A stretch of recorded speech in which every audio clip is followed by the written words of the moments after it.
Question 1. Which of the following factors must be considered when assessing the suitability of an annuity for a consumer under Delaware's suitability regulations? A. The consumer's age, income, and current health condition. B. The consumer's age, financial situation, investment objectives, and risk tolerance. C. The annuity product's return rate and the insurer's market share. D. The consumer's family size, occupation, and future employment prospects. Answer. B. The consumer's age, financial situation, investment objectives, and risk tolerance. Explanation.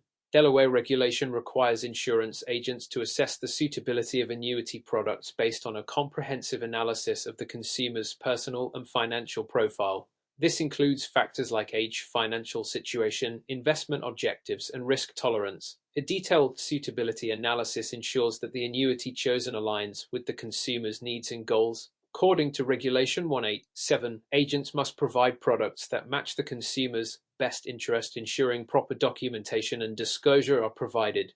Factors like family size, occupation, or health condition are not primary considerations under suitability requirements. The focus is primarily on the financial suitability of the annuity. Question 2. Mr. Thompson, a 63-year-old retiree, is considering converting a lump sum from his 401k into a deferred annuity. Which of the following factors should he consider before making this decision? A. The annuity's surrender charges, market volatility, and the impact on required minimum distribution (RMDS). B. The total interest rate the annuity will offer for the first 5 years compared to other investment options. C. The company's reputation for customer service and the number of agents it employs. D. Whether the annuity includes a death benefit rider regardless of other options. Answer. A. The annuity's surrender charges, market volatility, and the impact on required minimum distribution (RMDS). Explanation. Mr. Thompson should carefully evaluate the financial implications of converting his 401k into a deferred annuity.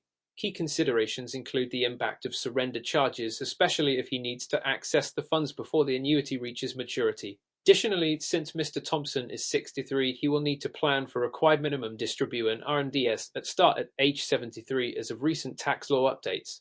Market volatility is also important for assessing whether a fixed or variable annuity suits his risk tolerance and whether the annuity's features align with his retirement income needs. While a death benefit rider can provide value, it should not overshadow the primary financial factors for Mr. Thompson, such as liquidity, fees, and long-term growth. Question 3. Scenario question MS.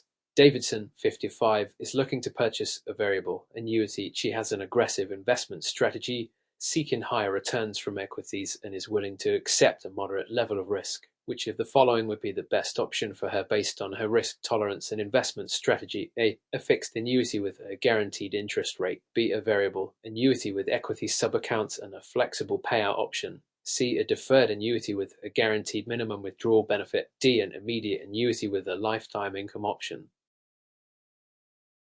Answer. B. A variable annuity with equity subaccounts and a flexible payout option. Explanation. Given MS. Davidson's aggressive investment strategy and willingness to accept moderate risk, a variable annuity with equity subaccounts would be the most appropriate option. This type of annuity allows her to invest in a portfolio of subaccounts that focus on equities, potentially yielding higher returns over time, though it carries the risk of market fluctuations. Additionally, the flexible payout option would allow her to adjust her income as needed during retirement, fitting her financial goals. Fixed annuities, option A, offer security but do not meet her need for higher potential returns. A deferred annuity with a guaranteed minimum withdrawal benefit, option C, offers a level of security but may not provide the same growth potential as a variable annuity. An immediate annuity, option D, provides income right away, which may not align with her investment horizon and growth objectives. Question 4. Which of the following is a characteristic of a deferred annuity that distinguishes it from an immediate annuity? A. Payments begin immediately after the initial premium payment. B. The annuity grows tax-deferred during the accumulation phase. C. It does not offer a death benefit option for the beneficiary. D. It requires a minimum deposit each year during the payout phase. Answer. B. The annuity grows tax-deferred during the accumulation phase. Explanation. Deferred annuities are designed with an accumulation phase during which the funds grow on a tax-deferred basis before any distributions begin. The accumulation phase is a key feature that distinguishes deferred annuities from immediate annuities, which begin paying out immediately after the initial premium payment. In contrast, an immediate annuity starts providing income right away, with no accumulation phase. While death benefit options, option C, can exist for both types, they are not exclusive to deferred annuities.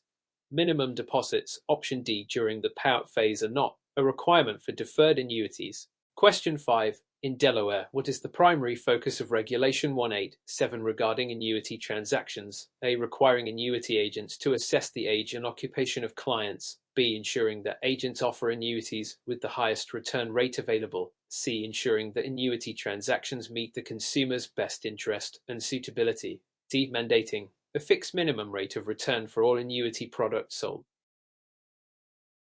Answer: C. Ensuring that annuity transactions meet the consumer's best interest and suitability. Explanation: Regulation 187 focuses on ensuring that annuity transactions are suitable for the consumer and that agents act in the best interest of the consumer. This regulation requires insurance agents to assess factors such as the consumer's age, financial situation, risk tolerance, and investment objectives to ensure that the annuity product recommended is appropriate. The regulation emphasizes suitability rather than offering the highest return or providing fixed return rates. Options B and D. Age and occupation may be considered as part of the suitability analysis, but they are not the primary focus of the regulation. Option A. Question 6. Mr. Davis is considering purchasing a variable annuity. He is particularly concerned about the risk of market fluctuations impacting the value of his annuity. Which of the following is an option he could consider to reduce his exposure to market risk? A. Purchasing a variable annuity with a guaranteed death benefit rider. B. Purchasing a fixed annuity with a guaranteed interest rate. C. Allocating a portion of his annuity to fixed sub-accounts within a variable annuity. D. Choosing an immediate annuity with a fixed income option. Answer: C. Allocating a portion of his annuity to fixed sub-accounts within a variable annuity. Explanation: Mr. Davis can reduce his exposure to market risk by allocating a portion of his variable annuity to fixed sub-accounts. Variable annuities typically allow policyholders to invest in both equity and fixed income sub-accounts. By choosing fixed sub-accounts, Mr. Davis would reduce the risk of market fluctuations affecting the value of his annuity, as these sub-accounts offer more stability. A guaranteed death benefit rider, option A, protects beneficiaries in the event of the annuitant's death but does not address market risk. A fixed annuity, option B, eliminates market risk entirely but offers lower growth potential. An immediate annuity, option D, provides immediate income and does not offer the flexibility to allocate investments, which would not suit Mr. Davis's concern about market fluctuations. Question 7. Which of the following is the primary tax advantage of a qualified annuity? A. The premiums paid into a qualified annuity are tax-free. B. The annuity payments are tax-deferred until withdrawal. C. Qualified annuities are exempt from required minimum distribution (RMDS). D. Qualified annuities offer a tax-free death benefit to beneficiaries. Answer: B. The annuity payments are tax-deferred until withdrawal. Explanation: The primary tax advantage of a qualified annuity is that the earnings grow tax-deferred until they are withdrawn. This allows for the accumulation of interest without incurring taxes on the earnings during the accumulation phase. However, when funds are withdrawn, they are taxed as ordinary income. Option A is incorrect because premiums for qualified annuities are typically made with pre-tax dollars, not tax-free. Option C is incorrect because qualified annuities are subject to required minimum distribution (RMDS) once the annuitant reaches the required age. Option D is incorrect because while qualified annuities may offer a death benefit, it is not typically tax-free. The beneficiary would be subject to taxes on the benefit. Question 8. Which of the following best describes the risk associated with investing in a variable annuity? A. The annuity will always earn a fixed return regardless of market performance. B. The annuity's value can fluctuate based on the performance of underlying investments. C. The annuity will never lose value, even if the market declines. D. The annuity provides guaranteed lifetime income regardless of market performance.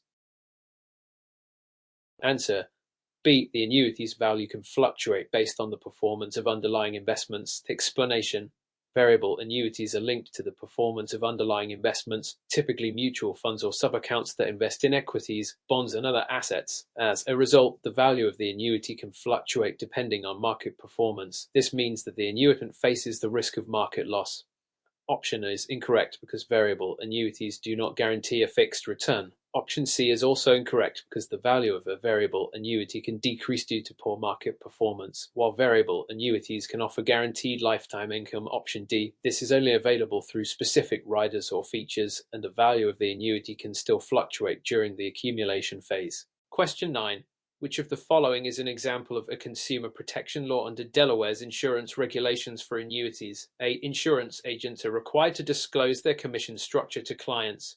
B. The insurer is not required to maintain a financial reserve for annuity contracts. C. Agents are allowed to recommend annuities based solely on commission potential.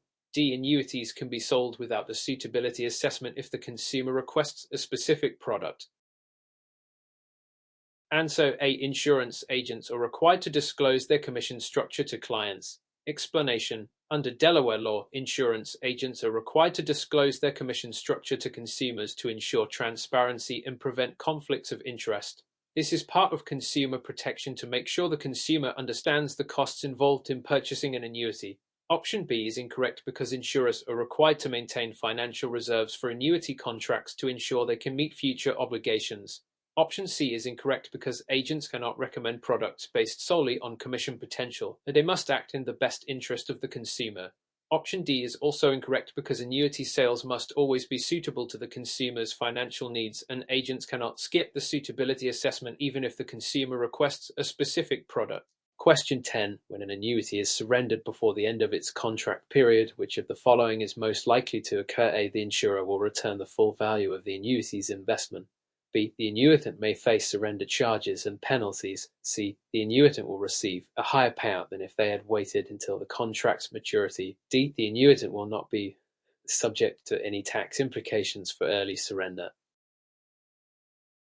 Answer B. The annuitant may face surrender charges and penalties. Explanation. When an annuity is surrendered before the end of its contract period, the annuitant is likely to face surrender charges or penalties, which are designed to discourage early withdrawals and compensate the insurer for lost interest. The surrender charge typically decreases over time and may be a percentage of the accumulated value. Option A is incorrect because surrendering an annuity early may not return the full value as penalties are applied.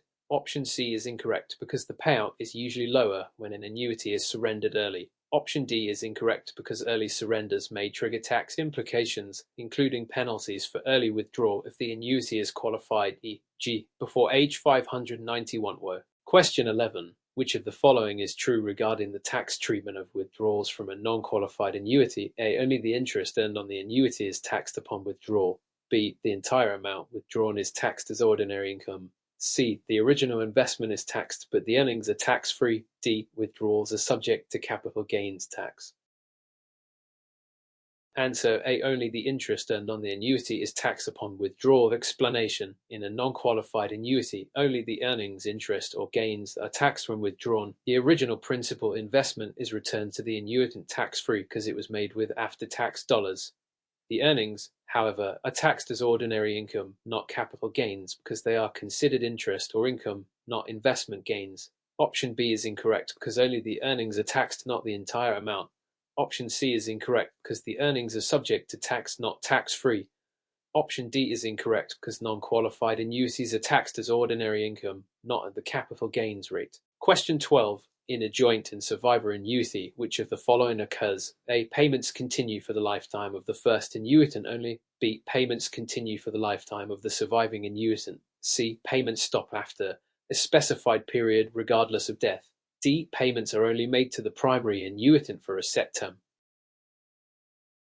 Answer B. Payments continue for the lifetime of the surviving annuitant. Explanation. A joint and survivor annuity ensures that the payments continue for as long as one of the annuitants is alive.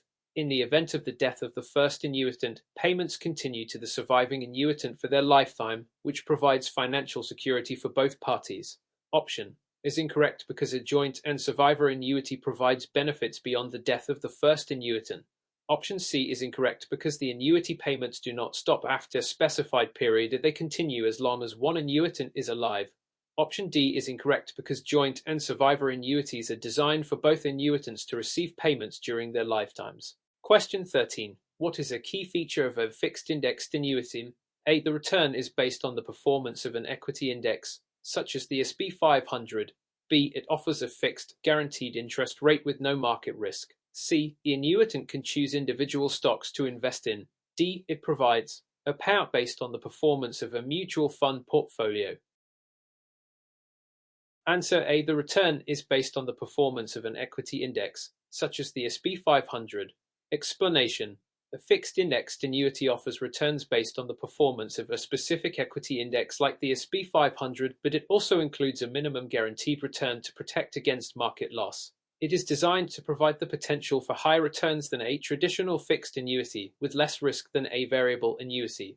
Option B is incorrect because it does not provide a fixed interest rate, or rather, it is indexed to the performance of the market. Option C is incorrect because the annuitant cannot choose individual stocks, only the index to which the annuity is linked. Option D is incorrect because the return is tied to an index, not a mutual fund.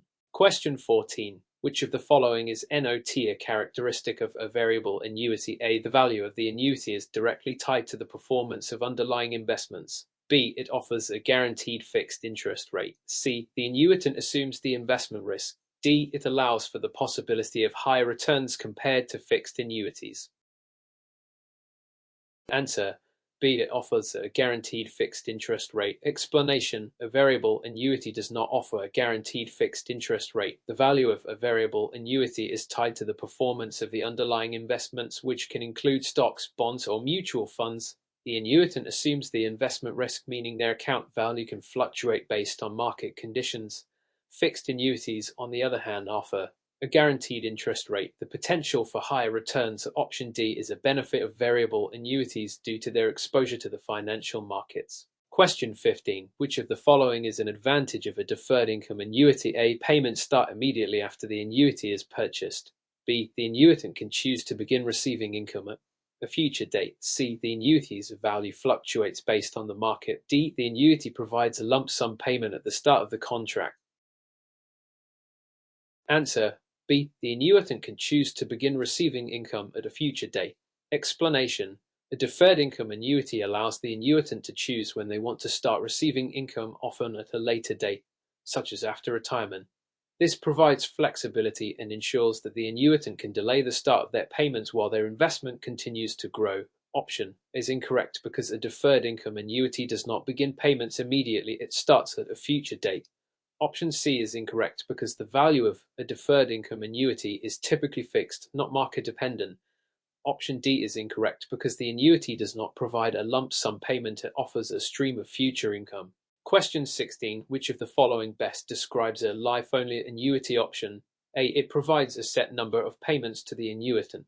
B. It guarantees payments for the annuitant's lifetime with no payments to beneficiaries after death.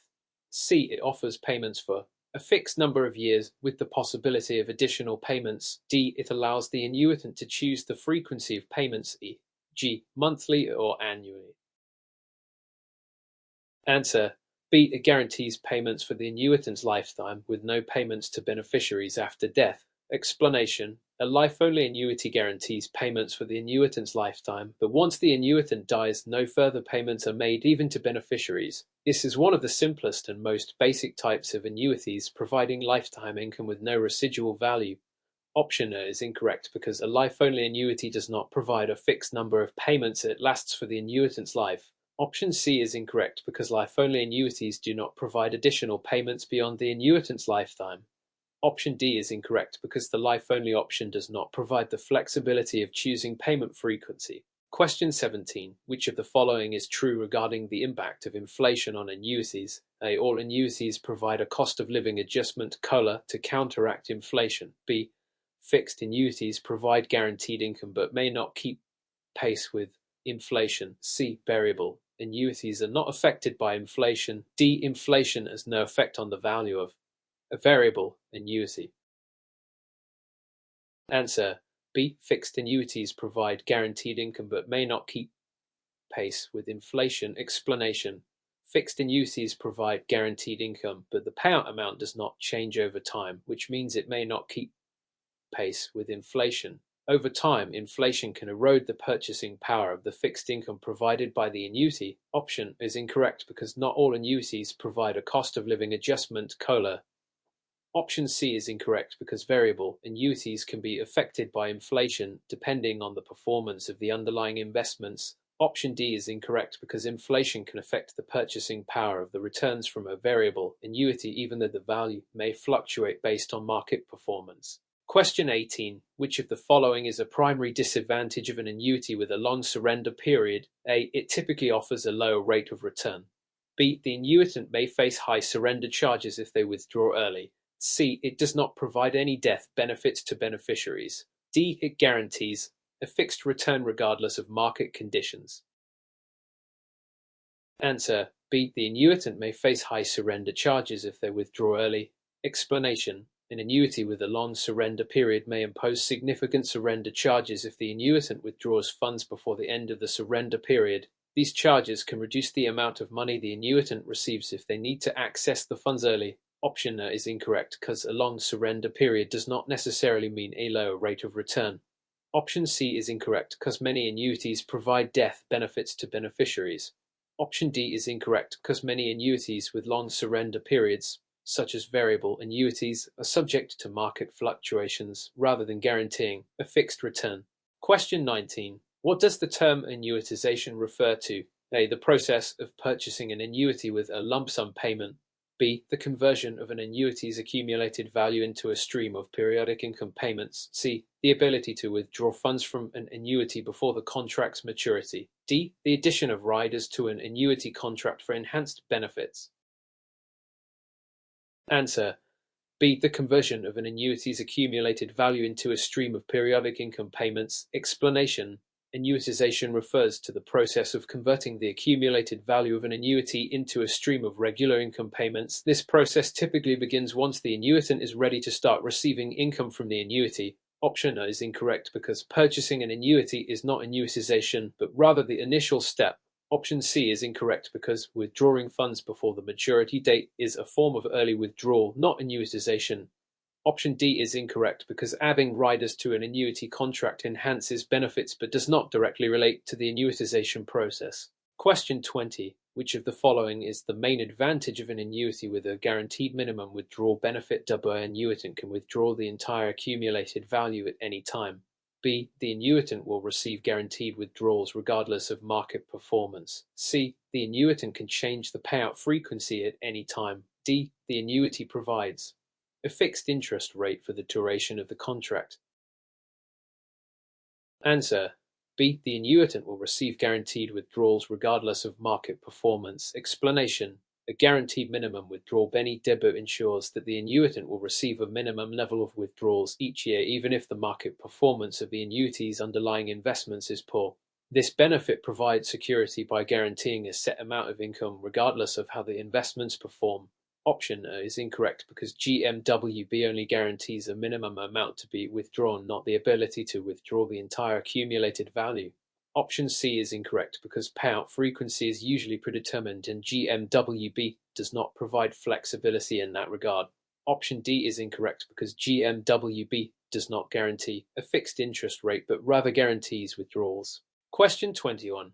In a fixed annuity, which of the following is true regarding the return on investment?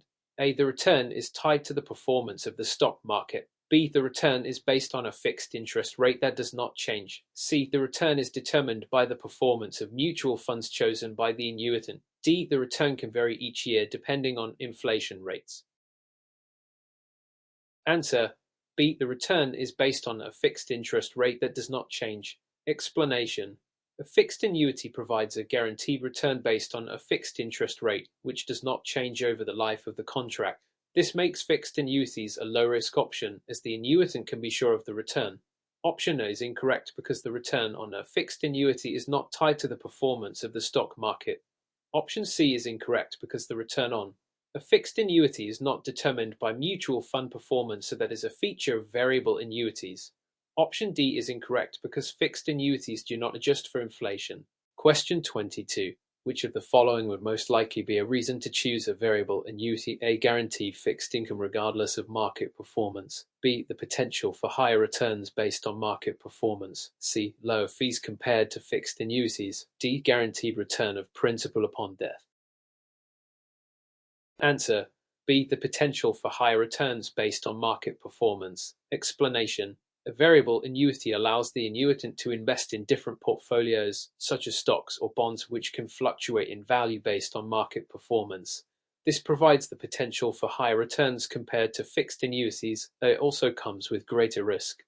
Option A is incorrect because a variable annuity does not guarantee fixed income and is subject to market risk. Option C is incorrect because variable annuities typically have higher fees than fixed annuities due to the active management of investment portfolios. Option D is incorrect because while variable annuities may provide death benefits, they do not guarantee the return of principal. Question 23. Which of the following is a key feature of a longevity annuity? A. It begins payments immediately after purchase. B. It guarantees payments for a fixed term. C. It defers payments until a later age, often after retirement. D. It provides income only for a set number of years. Answer.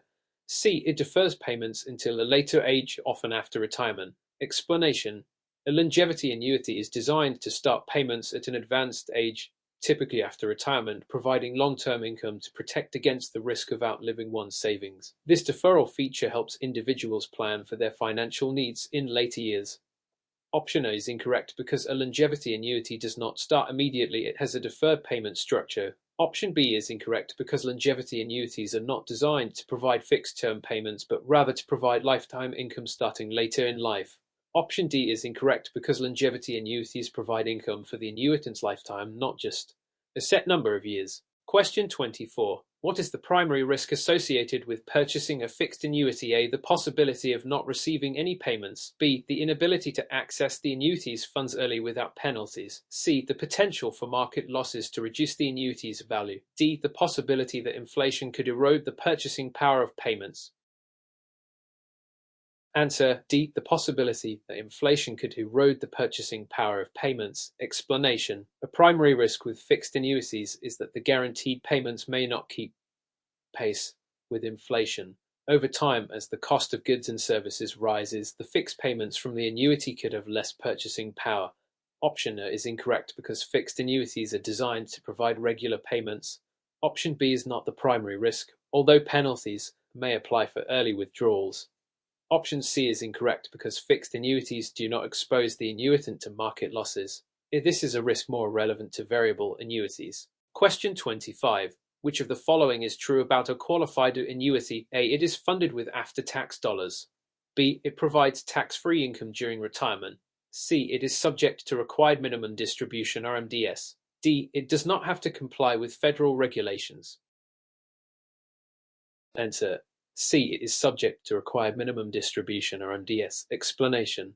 A qualified annuity is one that is purchased with pre-tax dollars, such as through a 401k or an IRA, and it is subject to required minimum distribution (RMDS) starting at age 73, based on current regulations. These distributions are mandated by the IRS to ensure that individuals do not defer taxes indefinitely. Option is incorrect because a qualified annuity is typically funded with pre-tax dollars, not after-tax dollars.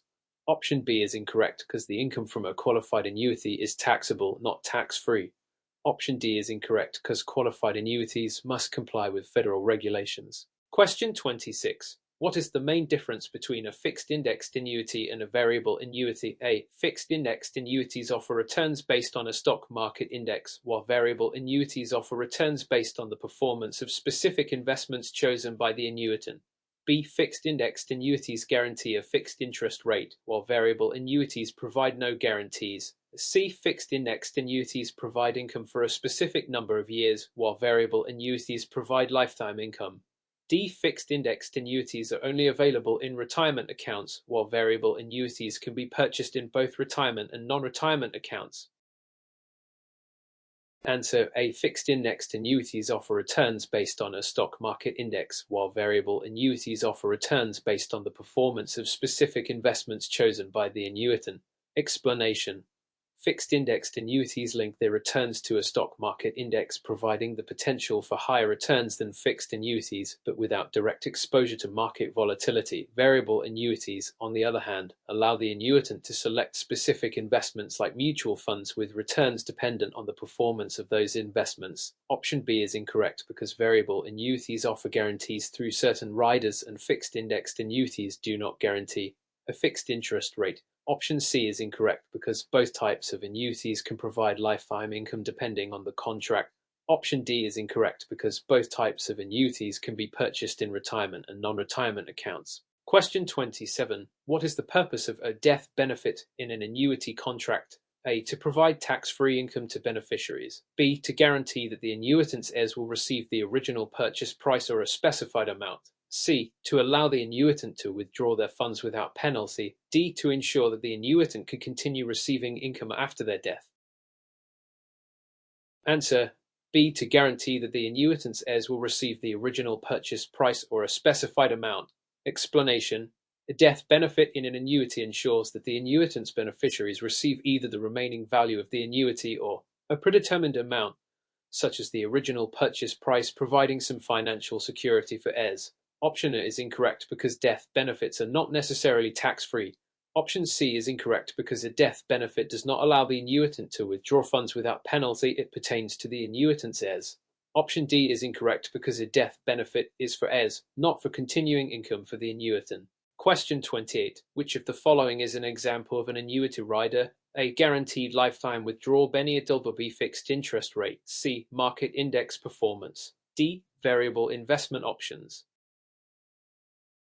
Answer: A. Guaranteed lifetime withdrawal benefit. Explanation: an annuity rider is an optional add-on to an annuity contract that provides additional benefits. A guaranteed lifetime withdrawal benefit rider that guarantees a set minimum level of withdrawals for life, even if the annuity's value drops to zero. Option B is incorrect because a fixed interest rate is a feature of a fixed annuity, not a rider. Option C is incorrect because market index performance applies to fixed indexed annuities, not a rider. Option D is incorrect because variable investment options are inherent to variable annuities and are not considered a rider. Question 29. Which of the following would make an annuity suitable for someone concerned about running out of money in retirement? A. A fixed annuity with guaranteed payments. B. A variable annuity with no death benefit. C. A fixed indexed annuity with a cap on returns. D. A longevity annuity that starts payments at a later age. Answer: A. A fixed annuity with guaranteed payments. Explanation: a fixed annuity with guaranteed payments provides a predictable, stable income stream for the annuitant's lifetime, which can protect against the risk of outliving their savings. Option B is incorrect because a variable annuity, while offering potentially higher returns, also exposes the annuitant to market risk. Option C is incorrect because a fixed indexed annuity with a cap on returns still carries some market risk, and the cap limits potential gains. Option D, a longevity annuity, starts payments later and might not be ideal if the annuitant needs immediate guaranteed income. Question 30. Which of the following is a disadvantage of a fixed annuity? A. Higher potential for market losses. B. Lack of liquidity and flexibility. C. Dependence on the stock market index for returns. D. Variable interest rate that changes over time. Answer: B. Lack of liquidity and flexibility. Explanation: a fixed annuity typically has a lack of liquidity, meaning that once the annuity is purchased, it's difficult to access the funds without penalties. It also offers limited flexibility because the terms, such as the payout schedule and interest rate, are fixed. Option is incorrect because fixed annuities provide a guaranteed return and are not exposed to market losses. Option C is incorrect because fixed annuities do not rely on stock market performance but instead offer a fixed return.